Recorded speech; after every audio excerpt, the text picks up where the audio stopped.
Yeah, hi. Wanted to welcome everybody back. We're going to call this Tribulation of Truth. Tribulation of Truth. And it's going to deal with some pretty important things that we need to take into consideration, because it's hyperbole to say that they're ramping up, but they're radically ramping up right now as we speak in the world. And we need to be vigilant and cognizant and aware of what's going on. The days of sticking our head in the sand are way, way over, because this is pandemic. Not endemic, but pandemic to the events taking place in the world at large, which either were originated from here or will reverberate back and forth with the world system per se. This leads into the next canopy, if you will, a certain canopy of thought, which is what you call, what is truth? What is truth? And it falls under a very large canopy. It goes all the way back to the days of the rebellion in heaven, when a third of the angels rebelled against God. Because a third of the angels, they believed in Satan, and they believed that what he was talking about was the truth, even though it was diametrically opposed from the truth. It was a lie. But he sold a third of the angels on that lie. And here we are. And that's a beautiful segue in a very ill-formatted or ill-fortunate whole bunch of events to where we are today. It's all leading up to today. It's like the Tower of Babel with AI. It's not so much about AI bots, AI robots, as it is with the Tower of Babel that they want to systematically erect. This has overtones to Egyptology and a whole bunch of other stuff, Babylonian. Well, it is Babylonian, but they want to scale up from an intellectual standpoint and be as the gods. And then we can get into some of the Garden of Eden stuff. Well, your eyes will be opened and you shall be as gods. That is exactly what's going on in today's world. And then you have the globalist mindset that's being played out across America in the large metropolitan liberal cities, especially Minneapolis, Minnesota. We all know about it. Enough said. That's being played out. But all this falls under the whole schematic parameter, if you will, of what is truth. And by the way, a big time shout out to Raimundo Robles. Big time shout out to you, Ray. Thank you for bringing some of these elements that we're talking about right now into focus, into the picture that we can further expand upon, if you will. Had a fantastic conversation with you today, Ray, and I really thank you for it. You know, you were saying, Ray, about that we both know some people that when it came right down to it, let me preface that by saying everybody thinks that Jesus Christ is a rock star, that he's going to come back and entertain everybody, be on a stage with a microphone. No, that's not what it's all about at all. Because the spiritual rule of law, if you will be firmly formatted and established for 2.0, humanity-wise. Behold, I make all things new. It's in the book of Revelation towards the end. So we have that aspect of it going on. But with the Lord was, is, and forever shall be. What is the Lord? The I am that he told the Pharisees and Sadducees and scribes of the Sanhedrin of his day? Yeah, sure. He said, because if you see me, you've seen the Father. Because he said, I and the Father are one. He was telling the truth. That's why when Jesus Christ said that he is the way, the truth, and the life, he wasn't mincing any words. He was speaking from an eternal, this is the immensity of it, an eternal spiritual aspect. And a lot of people think they're on the way they're on the way that what was later codified into a kind of a catch-all phrase, Christians at Antioch in circa 90 AD. But a lot of people think that they're on the way. And they think they have the truth. They think they have the truth, but if they don't, then they don't have the life. They don't have the life. Getting back to Ray, the conversation that we had with this one individual, speaking of which, we won't mention his name, but he pointed out, and Ray says, well, I'm a God-fearing man. And then it came out in sharp contrast. Okay, well, a lot of people say that. But the crucible of the matter is, do they obey God? Albeit the fact, even though, they say, well, I'm a God-fearing man, I'm a God-fearing woman. I go to church every Sunday. I give enormously to the choir fund or whatever the fund is. But do they obey God? Because if they're not speaking the truth, this also ties into the whole crucible of the tribulation of truth. And you have to know what the parameters are about the tribulation. This goes back to Daniel 9:24-27 and a whole bunch of other places like Matthew chapter 24, Mark 13, and Luke 21 as example templates, if you will, to read up on and become knowledgeable about. Because there will be a tribulation. But we have said for many years now, actually decades, that it will not come down so much to standing armies, although they will play a part. But it comes down to the reverberation of what's going on in heaven, because these are old scores. These are old scores that go back epochs, in uncountable, unfathomable time frames in the past. Scores to be settled once and for all. So, in reference to John Hagee, down here in San Antonio, because you're talking right now all about Russia, Ezekiel 38, 37, 38, with the Gog-Magog war. Now, John, you need to understand, John, there's metaphoric principles that are being played out. But if you don't understand that, you're not going to understand the overlay, or overlays, of the schematic that's being played out in reality here on Earth. Hold on.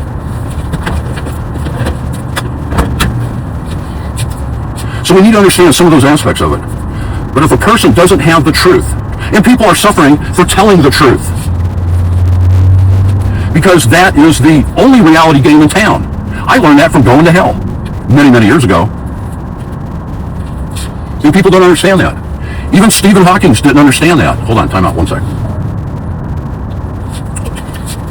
Because he thought, well, 1 and 1 equals 2. He could figure that out on his computer. No, Stephen. You were using, because all we are is spiritual squatters, if you will. Paracaidistas, if you speak Spanish. And what he didn't understand was, because he's gone now, was when he was adding 1 and 1 equals 2. He was using the parameters in the set in stone didactic reality of Jesus Christ. Because there is no other truth in town. 1 and 1 does equal truth. 1 and 1 does equal 2. They're interchangeable. Do we see that point? Because it interplays into all the communication that go on a day-to-day basis between people. One-on-one, every single day. And I have seen here recently some of the most talented, capable people get fired for doing a good job. But if they mess up one time, and here's something else that really plays into it. You can't serve two gods. You can't serve money, and the old King James AV 1611 says mammon. You can't serve money and mammon at the same time. You just can't. Can't do it. So, it all equals up. Either it's going to be for the side of truth, or it's not.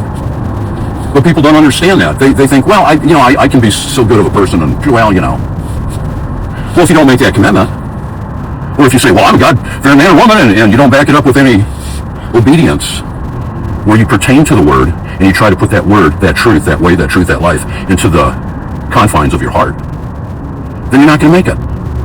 Because what's decided here, not only under the canopy of between truth and non-truth, because that's all it comes down to. Either you're part of the thesis, or you're not part of the thesis. The thesis of what? The thesis of truth. What equals or what does not equal the truth. Are we making this simple enough? I know I jump around. I have a very eclectic mindset, and I jump around a lot, so I try to hit all the talking points. But that's what we're looking at right now. And everything is played out in two formats, primarily. The macrocosm, which is the big picture cosmic. Not cosmic, but big picture view. Yeah, you could say that. It's being played out in the cosmos. It's being played out in the cosmos. It has been for a very long time. You're just part of that last chapter of the book. No pun intended. No pun intended. That is something that will sober you right up. Right there is just coming to that understanding. And then you have the micro aspect of it, which is being played out on an individual basis every day. Well, and by the way, let's just stipulate something parenthetically. Personally, I'm apolitical. I tend to lean very heavily upon being a conservative because I believe in conserving conservative values. Not too hard to understand on that, right? And a big time shout out to James Eller. Hoda! Way to go, bro. Doing a great job, man. But we need to keep these things into sharp consideration because everything is coming to a head. Right now, it's coming to a vortex, a vacuum, a crucible that we can't get around. We have to go through it. That is called the tribulation. And the tribulation, and not to lay too much theological stuff, is 3.5 years, 42 months, 1,260 days based on a 30-day lunar Hebraic calendar from that time frame. 3.5 years, 42 months. Times dividing of the time, they all come out to the proximity of 3.5 years. But there's one caveat in there, if you will. And if you look over in chapter 24 of Matthew, where Christ says that unless those days were shortened, no flesh would survive. Those are some sobering words. You'll see that played out. So the question is right now, considering all the aforementioned points of interest, are we at that juncture? Are we at that? I mean, it's awesome. I hate to use that cliche-ish word, however you pronounce it. I hate to use that word, but it's very cliche. Because, yeah, we could be at that pivotal juncture right now. But it's not going to be so much whether I'm a Republican or I'm a Democrat or I'm a conservative or I'm a liberal or any of this kind of stuff. Because it should be that you should primarily be apolitical. Apolitical. And that's on the side of Jesus Christ. Because Zechariah 13:8-9, it says, behold, in all the land, this is the Lord talking, that he shall cut off two parts, which equal 2/3, and they shall die. But the third part that he will bring through the fire and try them and refine them as gold and silver is tried and refined. That's the crucible. That's how systematically or systemically far or near, depending on how you couch it, that we are to the tribulation and or going through it. And John Hagee, by the way, I saw the most recent clip we were talking about Gog and Magog. You just jump on Gog and Magog now, don't you? Ezekiel 37-38, you just do it all the time. Especially when Iran and Russia is being spoken of in very archaic, metaphoric ways, mind you, John. But you don't want to tell the truth on that. Oh, no. Nah. And even you said, John, the point being, we'll tie that one up right now, was that you said, well, it's going to be 3.5 years. Well, how can you substantiate your John Darbyism of 7 years of the misread of Daniel 9:24-27 for the he who confirms the covenant? Where's your covenant? It's supposed to be according to you and all the Tim LaHaye and Jerry Jenkins and all the Left Behind series and movies that were produced. How can you substantiate that it's going to be 3.5 years? Well, you just stepped on your sword. You just contradicted yourself. You don't have the 7 years because now you're talking about 3.5 years. Which point of fact? Since a few people know what they're talking about, not because they're anybody special, well, they could be part of the 144,000. Yeah, we'll run with that. We'll go with that. That's germane. That's type anti-type shadow. We'll go with that. But it was 3.5 years, John Hagee, pastor, one each of Cornerstone Church in San Antonio, mega church with a world outreach.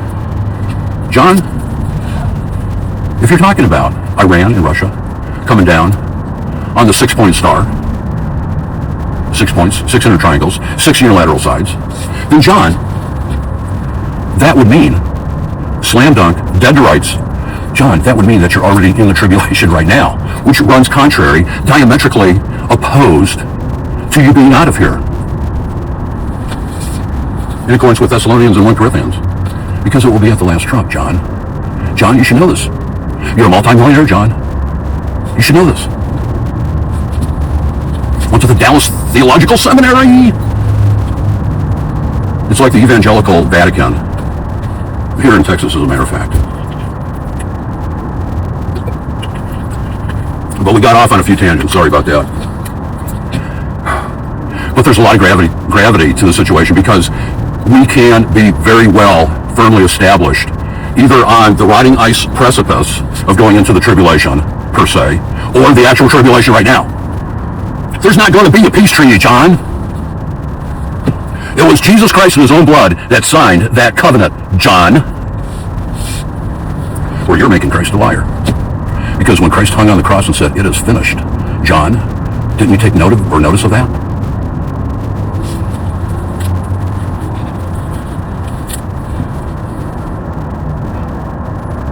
To finish the transgression, make an end of sins, make reconciliation for iniquity, to bring in everlasting righteousness, to seal up the vision and prophecy, and to anoint the most holy in the Holy of Holies. We submit to you, John, that it was Jesus Christ in the middle of Daniel's last 70th week of Daniel's 70th week prediction of Daniel 9:24-27 that succeeded in all those job descriptions and descriptors.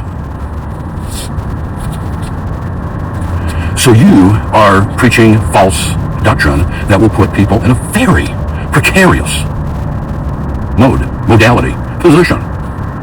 Because they'll be thinking, Pastor John, what am I still doing here? I was supposed to be raptured. I was supposed to be pre-trib raptured. Explain that to all of them, John. You want to go for some more, John? Your Rosh Hashanah is already passed. And if you're talking about the watermarks, which are metaphoric to this day, because it's being reverberated out from heaven to earth, where do you stand, John? Because your doctrine has fallen apart. To all you evangelicals, well, I'm going to go over to 2 Thessalonians chapter 2. Do that all you want, John. You want to talk about the Antichrist, the so-called Antichrist, son of perdition, man of sin, son of perdition? Well, Jesus was called the son of perdition. So there's precedence for that. Sitting in the temple claiming to be God in accordance with Thessalonians chapter 2. You want to go there? How can the physical Antichrist, we've said this countless times before, how can the physical Antichrist sit in the rebuilt third temple if the rebuilt third temple is now the body of believers? John, answer that. Answer that, John. Your board of directors at your own 501c3, evangelicals. And then you got the Roman Catholics. They're just, they don't even know what you're talking about. And I was a Roman Catholic for 42 years. Roman Catholics have no clue, no idea, no smidge of what you're talking about. Man.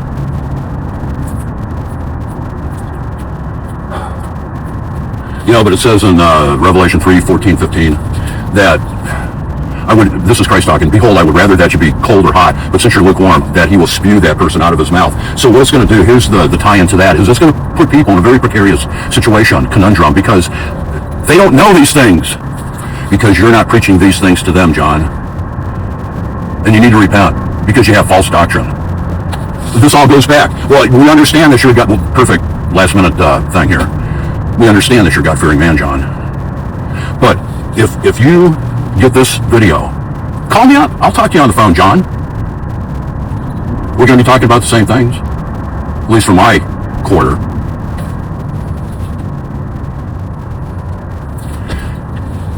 But the fact of the matter is that there's going to be a lot of lambs out there. You know what I'm saying, John? And they're going to be coming to you after your misinterpreted Gog and Magog, Ezekiel 37:38, falls apart, or at least the way you interpreted it. And people are going to be wondering, what in the world am I still doing here, Pastor Hagee? Then what are you going to do, John? Oh, I don't know what I'll do. There's got to be something else in there. It's maybe, well, yeah, John, you're going to be in that kind of a position. Way to go. We have been at this for many years now, trying to get this word out there. We're nobody special. We consider ourselves a part of the 144,000. Yeah, not going to back away from that. No, it's not the Seventh-day Adventists. Matter of fact, I'll put 144,000. It'll take you over to Born Again Israel and all that. You can peruse some of the other articles and a lot of those things that we talk about on a regular basis. But the bottom line is, if you're not out there telling the truth, you can be a God-fearing man, you can be a God-fearing woman, but if you're not out there physically telling the truth, as you should know it, or are being led to know it, where's that going to get you? Where is that going to get you? Because you think you're on the way. You cherry pick certain scriptures, like the OSAS, once saved, always saved. But if you don't have the right doctrine, and you're leading many people astray by bad doctrine, well, don't you think maybe that you should kind of take a couple steps back and retool your perception of theology? Maybe, kind of, sort of. Because you're going to be putting a lot, bottom line, you're going to be putting a lot of people in a very precarious situation when they should have the faith. They should have the faith to go through the tribulation, just like Christ is telling the story about, as in the days of Noah, where Noah was perfect in all his physical generations/genealogy. Well, that is applicable to today. Because if you're not in the right spiritual genealogy, because it went from the physical, it was reborn, just like Christ told Nicodemus, that he, as a teacher of the law, needed to be born again, that Israel needed to be born again.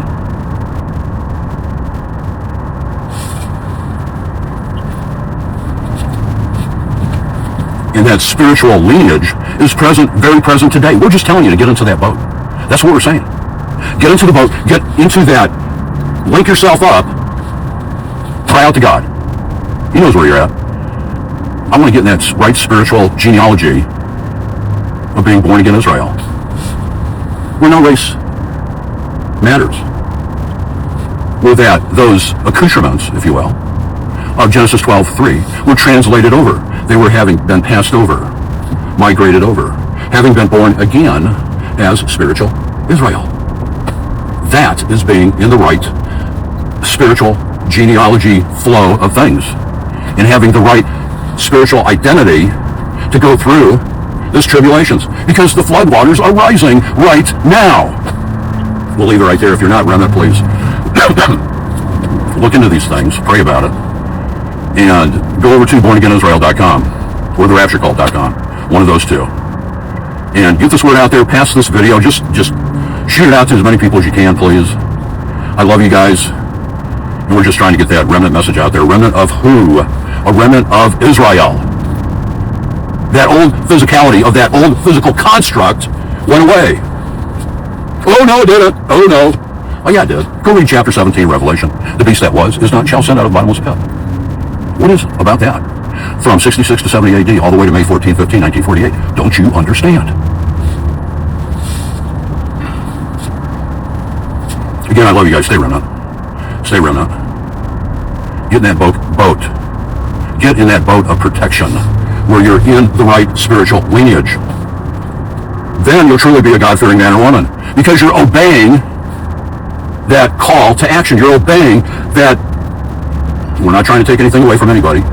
Whatever experiences you had initially with the Lord, fantastic. But take that other step. Take that big step.